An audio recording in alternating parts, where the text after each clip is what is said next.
क्या कभी आपने महसूस किया है कि आप बहुत मेहनत करते हैं, लेकिन फिर भी मन में हमेशा एक डर रहता है? धीरे धीरे यही डर आपके सपनों से भी बड़ा हो जाता है।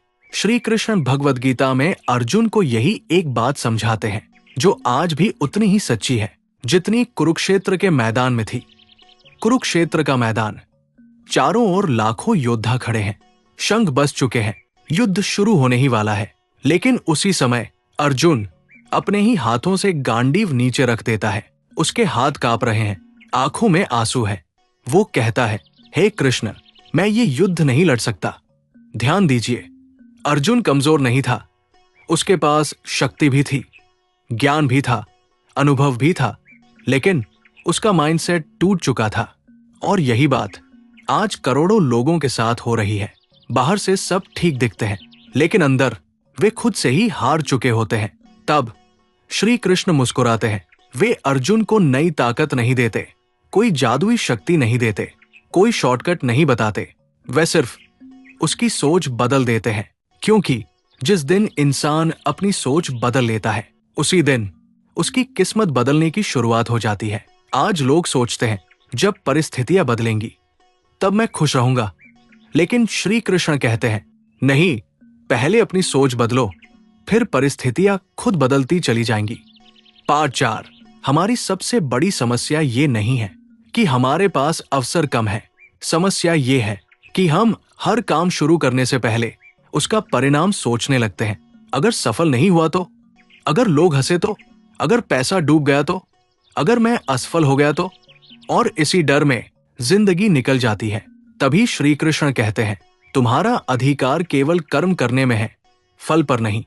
इसका अर्थ सिर्फ इतना नहीं कि फल की चिंता मत करो। इसका गहरा अर्थ यह है कि जिस इंसान का ध्यान केवल अपने कर्म पर होता है, उसे दुनिया की कोई ताकत लंबे समय तक रोक नहीं सकती।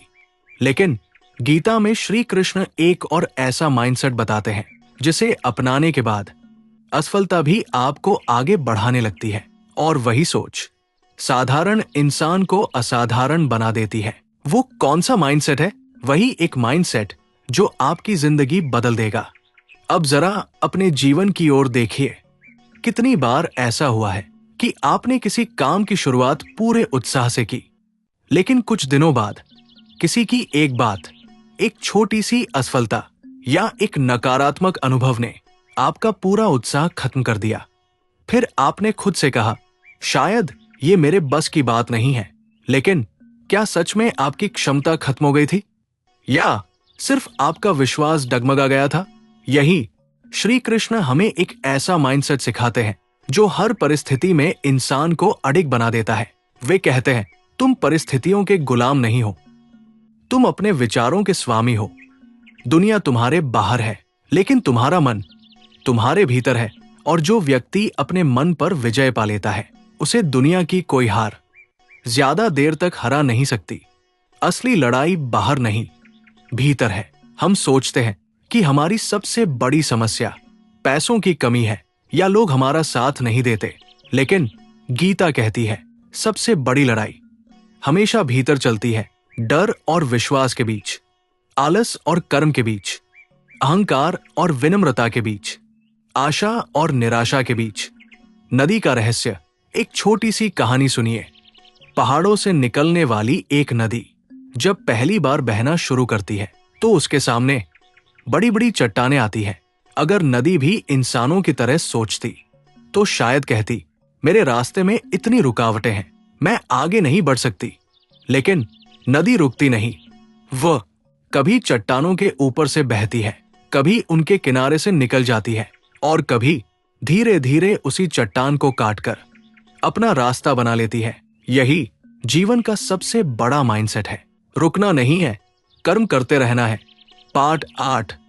दूसरों की राय से अपनी कीमत मत तय करो। आज की सबसे बड़ी समस्या क्या है? हम अपना चेहरा आईने में कम और लोगों की नजरों में ज्यादा देखते हैं। अगर किसी ने तारीफ कर दी तो हम खुश हो जाते हैं। श्री कृष्ण कहते हैं, जिस व्यक्ति ने अपनी पहचान दूसरों की राय पर बना ली, वो कभी शांति नहीं पा सकता। याद रखिए, लोगों की आवाज बदलती रहती है, लेकिन आपका उद्देश्य नहीं बदलना चाहिए। दुनिया को बदलने की कोशिश नहीं करेंगे, बल्कि खुद को बेहतर बनाने पर ध्यान देंगे। और यही हर महान इंसान की शुरुआत होती है। राधे राधे।